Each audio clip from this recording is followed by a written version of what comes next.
స్కాములు చేయని ఏరియాస్లో కూడా స్కాములు చేస్తూ ఉన్నారు, చేయకూడని ఏరియాస్లో కూడా. ప్రైవేట్ మెడికల్ కాలేజీని గవర్నమెంట్ మెడికల్ కాలేజీని ప్రైవేట్కి ఇస్తాడు. ప్రైవేట్కి ఇవ్వడమే ఒక స్కామ్ అయితే, భూమి గవర్నమెంట్ది, మెడికల్ కాలేజ్ కన్స్ట్రక్షన్ గవర్నమెంట్ది, దాంట్లో పనిచేసే వాళ్ళు గవర్నమెంట్ వాళ్ళు, జీతాలు ఇచ్చేది గవర్నమెంటే, కానీ కాలేజీలు మాత్రం ప్రైవేట్ వాళ్ళంట. ఒక్కొక్క గవర్నమెంట్ మెడికల్ కాలేజీలో జీతాలు ఎంతో తెలుసా? ఒక 550 బెడ్ 600 బెడ్ హాస్పిటల్ నడపాలి అని అంటే మెడికల్ కాలేజీలో జీతాలు అయ్యేది, మీరు ఏఐలోకి వెళ్ళి గూగుల్ సెర్చ్ నొక్కండి, ఆ జెమినైని అడిగినా, ఏఐలో పర్ప్లెక్సిటీని అడిగినా, చాట్ జీపీటీని అడిగినా కానీ చెప్తుంది. మా వాళ్ళని చెక్ చేయమని చెప్పిన, చెక్ చేయమంటే 5 నుంచి 6 కోట్ల రూపాయలు మినిమం అవుతుంది నెలకు అని, అంటే 60 కోట్ల రూపాయలు సంవత్సరానికి. ఒక్కొక్క మెడికల్ కాలేజ్ మీద జీతాల మీద అయ్యే ఖర్చు అంటే 2 ఏళ్ళకి కలిపితే 120 కోట్లు. అంటే 120 కోట్ల రూపాయలు చంద్రబాబు నాయుడు వాళ్ళకి ఇస్తున్నాడు. ప్రైవేట్ వాళ్ళకు కాలేజీలు, government land, government construction, government హాస్పిటళ్ళు, గవర్నమెంట్ స్టాఫ్తో వాళ్ళకి ఇవ్వడమే కాకుండా ఒక్కొక్కరికి మేలు చేస్తూ గవర్నమెంటే జీతాలు కూడా వాళ్ళకి ఇస్తూ 2 ఏళ్ల పాటు గవర్నమెంట్ జీతాలు ఇస్తుందంట. అంటే సంవత్సరానికి 60 కోట్లు ఎదురిస్తున్నారు. 10 మెడికల్ కాలేజీలు ఇంటూ 120 కోట్లు అంటే 1200 కోట్లు మినిమం ఎదురిస్తున్నారు. అసలు ఇలాంటి స్కాములు దేశ చరిత్రలో ఎక్కడా ఉండవు. ల్యాండ్, ఇప్పుడు మెడికల్ కాలేజీల దగ్గర ల్యాండ్, ఒక్కొక్క మెడికల్ కాలేజీలు మా హయాంలో 17 మెడికల్ కాలేజీలకు శ్రీకారం చుట్టి 8,000 కోట్ల రూపాయల బడ్జెట్తో ప్రతి చోట 50 ఎకరాలు పైచిలుకు ల్యాండ్ ఉండేట్టుగా భూములన్నీ కూడా కొనుగోలు చేసి సేకరించి అక్కడ మెడికల్ కాలేజీలు కట్టాం. పర్మిషన్లు అన్నీ తీసుకొచ్చాం. నాబార్డుతో టైఅప్తో పాటు ఇతర బ్యాంకులతో టైఅప్ చేయించినాం. కేంద్ర ప్రభుత్వ నిధులను కూడా టైఅప్ చేశాం. 8,000 కోట్లకు గాను 3,000 కోట్ల రూపాయలు ఖర్చు చేసి 7 కాలేజీలు పూర్తి చేసినాం. 17 మెడికల్ కాలేజీల్లో 3,000 కోట్ల రూపాయలు ఖర్చు చేసి మేమే మా ప్రభుత్వ హయాంలో 7 మెడికల్ కాలేజీలు పూర్తి కూడా చేశాం. ఆ పూర్తి చేసిన మెడికల్ కాలేజీ ఇప్పుడు రన్నింగ్లో ఉన్నాయి. దాని ద్వారా 800 మెడికల్ సీట్లు కూడా ఇప్పుడు మన పిల్లలకు అందుబాటులోకి వచ్చినాయి గవర్నమెంట్ రంగంలో కొత్తవి. మిగిలిన 10 కాలేజీలు పూర్తి చేయడానికి వివిధ దశల్లో ఉన్నాయి. అవి పూర్తి చేయడానికి సంవత్సరానికి 1000 కోట్లు కావాలా, 5 ఏళ్లకు 5,000 కోట్లు. రాష్ట్ర బడ్జెట్ 2.5 లక్షల కోట్లు పైచిలకి. 2.5 లక్షల కోట్లు పైచిలకు రాష్ట్ర బడ్జెట్ ఉన్న రాష్ట్రంలో 1000 కోట్ల రూపాయలు ప్రతి సంవత్సరం పెట్టలేరా అని అడుగుతా ఉన్నా. పోనీ పెట్టద్దండి, పెట్టాకండి, వదిలేయండి. మేము వచ్చినాక మేము చూసుకుంటాం కదా, మేము వచ్చినాక మేము కడతాం కదా నీ చేత కాకపోతే. అంతేగాని ఈ మాదిరిగా నువ్వు స్కాములు చేసి అమ్మడం ఏంటి? ఇది చంద్రబాబు నాయుడు గారికి గట్టిగా తగిలేట్టుగా గవర్నర్ గారికి దృష్టి కూడా తీసుకొని పోయేట్టుగా చెప్పినాం. మీకు చేయడం ఇష్టం లేకపోతే, మీకు డబ్బులు ఖర్చు పెట్టడం ఇష్టం లేకపోతే వదిలేయండి. మేము వచ్చిన తర్వాత మేము ఖర్చు చేస్తాం, మేము పూర్తి చేస్తాం. మా క్రెడిట్ వస్తుందేమో అని చెప్పి నువ్వు ఆత్రపడి క్రెడిట్ రాకూడదు అని చెప్పి పేదలకు నష్టం చేస్తూ ఒకవైపున కాలేజీలన్నీ కూడా కట్టకుండా వదిలేసి రెండో వైపున కాలేజీలన్నీ స్కాములు చేస్తూ అమ్మేస్తూ ఉన్నాం.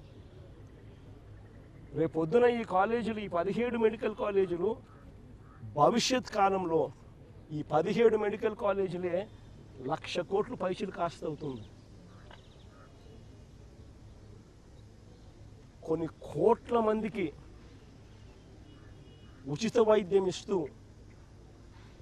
వెలకట్టలేని సేవలు అందిస్తూ కొన్ని కోట్ల జీవితాలలో ఇవి వెలుగులు నింపుతాయి ఈ మెడికల్ కాలేజీలు. మీ ద్వారా రాష్ట్ర ప్రజలకు అందరికీ కూడా ఈ విషయాలన్నీ కూడా తెలియజేస్తూ, ఈ పోరాటం ఇంతటితో ఆగదు. గవర్నర్ గారికి సంతకాలు చూపించడం జరిగింది. ఈ సంతకాలు చూపించిన ఈ కార్యక్రమం ఇంతటితో ఆగిపోదు. ఇక్కడ నుంచి ఈ సంతకాలు కోర్టు గడప దాకా వెళ్తాయి. కోర్టులో రేపు అఫిడవిట్ కూడా ఫైల్ అవుతుంది. కోటి సంతకాలు అందుబాటులో ఉన్నాయి. మీరు ఎప్పుడు చెప్తే అప్పుడు ఆ సంతకాలన్నీ కూడా మీ కోర్టు ముందుకు వచ్చి పెరేడ్ అవుతాయి అని కూడా చెబుతూ కోర్టులో కూడా ఈ కోటి సంతకాలు మీద కోర్టు ద్వారాలు కూడా రేపు లాక్ చేస్తాం. చేసిన తర్వాత ప్రతి ప్రయత్నము జరుగుతుంది చంద్రబాబు నాయుడు గారిని ఈ విషయంలో అడ్డుకునేదానికి. మిమ్మల్ని మీ ద్వారా ప్రజలందరినీ కూడా కోరుకునేది ఏమిటంటే, ఇంత చేసినా చంద్రబాబు నాయుడు గారి చర్మం మందం కాబట్టి చంద్రబాబు నాయుడు అనే వ్యక్తి మారకపోవచ్చు. కాబట్టి మీరంతా కూడా ఇంకా కలిసి రావాలి. ఈ జరుగుతూ ఉన్న ఈ అన్యాయాలను మనం అంతా కలిసి గట్టిగా అడ్డుకోవాలి. ఎందుకంటే ఈరోజు ఇది అడ్డుకోకపోతే రేపొద్దున మీ పిల్లల జీవితాలకు, రేపొద్దున మీ పిల్లల ఆరోగ్యానికి ఏదైనా సంబంధించి ఏదైనా వైద్యం చేయించాల్సి వస్తే ఉచితంగా చేసే పరిస్థితి పోయి 4 లక్షలు 5 లక్షలు 10 లక్షలు ఒక్కొక్కడు కట్టుకోవాల్సిన పరిస్థితి లేకపోతారు. కాబట్టి ఖచ్చితంగా అందరం కలిసి గట్టిగా దీన్ని తీసుకొని అడ్డుకునే కార్యక్రమం ఖచ్చితంగా చేయాలి. గవర్నర్ గారికి అయినా కూడా మనసున్న మానవత్వం ఉన్న ఏ మనిషికైనా కూడా చంద్రబాబు నాయుడు చేస్తూ ఉండేది తప్పు అని చెప్పి ఎవరికైనా తెలుస్తుంది, ఎవరికైనా అర్థమవుతుంది. ఎందుకనంటే ఇది తప్పు కాబట్టి. పేదవాళ్లకు అదే గవర్నర్ గారి ఇంట్లో పనిచేస్తూ ఉన్న వాళ్ళందరికీ రేపు పొద్దున హాస్పిటల్కి పోవాల్సి వస్తే ఆ మెడికల్ కాలేజ్ కానీ అందుబాటులో కానీ ఉంటే ఉచితంగా ట్రీట్మెంట్ ఇచ్చి పంపిస్తారు. ఆ మెడికల్ కాలేజ్ ప్రైవేట్ అయినాయి అని అనుకో, ఒక్కొక్క లక్షల రూపాయలు, 2 లక్షలు 3 లక్షలు 4 లక్షలు కట్టాలా. ఎవరికైనా కూడా బాధ అనేది తలెక్కుకున్నట్లుంటుంది. గవర్నర్ గారికి ఇంకా మనసు ఎక్కువ, పెద్ద మనసు. ఆయనకు అందరికన్నా ఇంకా ఎక్కువ బాధ కలుగుతుంది, బాధ కలిగింది. దానివల్ల ఇంకా ఫర్దర్గా పాజిటివ్ రిజల్ట్స్ వస్తాయని ఆశిస్తున్నాం. కానీ ప్రతి ద్వారము మేము కడతాము. కోర్టు గడప కూడా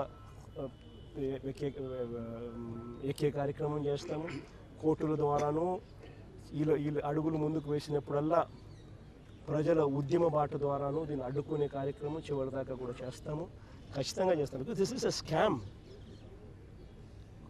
గవర్నమెంట్ ల్యాండ్, గవర్నమెంట్ బిల్డింగులు, government staff, government equipment, government జీతాలు, ప్రైవేట్ వానికి పేరు, మళ్ళా మోసం చేసేందుకు, డైవర్షన్ చేసేదానికి ఈయనకి ఏమంటాడు? గవర్నమెంట్ పేరు మాత్రమే పెడతామని అంటాడు. రేపు పొద్దున హెరిటేజ్ కంపెనీకి గవర్నమెంట్ పేరు పెట్టి కింద చిన్న హెరిటేజ్ అని పెడితే హెరిటేజ్ గవర్నమెంట్ అది అయిపోతుందా? అందరూ ఆలోచన చేయాలి. మోసం చేయడానికన్నా హద్దు పొద్దు ఉండాలి కదండి. ఏదైనా కానీ మరీ చెవిలో పూలు పెట్టేదానికి అంత ఎట్ట కనపడుతున్నామండి ఎవరికైనా కానీ ప్రజలంటే. మరి ఇంత దారుణంగా చెవిలో పూలు పెడితే ఎట్ట? సూపర్ 6 ఒక మోసం, సూపర్ 7 ఒక మోసం. ఇంతకుముందు ఎన్నికలప్పుడు జగన్ ఇచ్చేటివన్నీ కాక అడిషనల్గా సూపర్ 6 చేస్తాను, సూపర్ 7 చేస్తానని. ఈరోజు పలావ్ పోయింది, పెడతానన్న బిర్యానీ పోయింది. ప్రజలు పూర్తిగా రోడ్డు మీద రోడ్డును పడిన పరిస్థితులు ఈరోజు కనిపిస్తూ ఉన్నాయి. అభికథ దేవుడు ఎరుగు. చదువుకుంటున్న పిల్లలకు ఫీజు రీయింబర్స్మెంట్ లేదు. ఈ డిసెంబర్ వస్తే 8 క్వార్టర్లు. విద్యా దీవెన లేదు, వసతి దీవెన లేదు. పిల్లలు చదువులు మానేస్తూ ఉన్నారు. జీఆర్ రేషియోస్ తగ్గినాయి. ఆరోగ్యశ్రీ లేదు. నెట్వర్క్ హాస్పిటల్స్కి ఇవ్వాల్సిన బకాయిలు ఇవ్వకపోవడంతో బోర్డులు తిప్పేసినారు. మరోవైపు గవర్నమెంట్ హాస్పిటల్ పరిస్థితి ఇది, అది కూడా ప్రైవేట్కి ఇచ్చేస్తున్నాడు.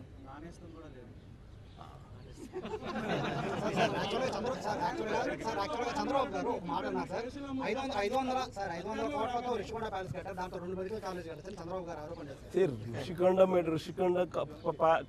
రిషికొండలో నువ్వు చెప్పే హోటల్ రిసార్ట్ కార్యక్రమం ఏదైతే ఉందో 230 కోట్లు 240 కోట్లు, అది పొద్దు విశాఖపట్నానికి నిజంగా ఆనిముత్యంగా ఉంది. అదే చంద్రబాబు నాయుడు యోగా కోసం, యోగా గుర్తుందా? యోగా అనేది గుర్తుందా? ఒక్కరోజు ప్రోగ్రాం యోగాకు ఖర్చు పెట్టిందంత 330 కోట్లు.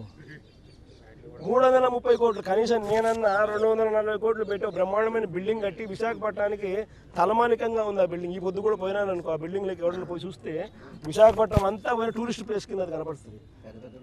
పెద్ద వాళ్ళందరూ దాంట్లో వచ్చి ఇప్పుడు గవర్నర్ గారు పోయినారు అనుకో, లేదా మోడీ గారు వచ్చినారు అనుకో, లేకపోతే ఎవడో పుతిన్ వచ్చినాడు అనుకో, లేదా రష్యన్ ప్రెసిడెంట్ పుతిన్ వచ్చినాడు అనుకో, ఎక్కడ పెడతారు? బ్రహ్మాండమైన రాజభవనం లాంటి బిల్డింగ్ అది, 230 కోట్లతో మేము కట్టినందుకు మాన్యుమెంట్ అక్కడ తయారైంది. వేరే ఇక్కడ ఒకరోజు యోగా, ఒకరోజు 330 కోట్లు, 330 కోట్లు ఆవిరి. దాన్ని ఏమంటారు? స్కామ్ కాకపోతే అది నా మాటలకి అయ్యే ఖర్చు. పోయి ఆ మాటలకు ఎంత ఖర్చు పెట్టాను ఒకసారి మీకు అందరు కూడా ఏ ఉంది కదా, ఒకసారి అమెజాన్లో పోయి కొట్టండి ఒకసారి, మాట ఖర్చు ఎంత అవుతుంది, వీళ్ళు ఎంత ప్రొక్యూర్ చేసినారని చెప్పి చూస్తే 50% తక్కువ ఉంటే నన్ను అడగండి.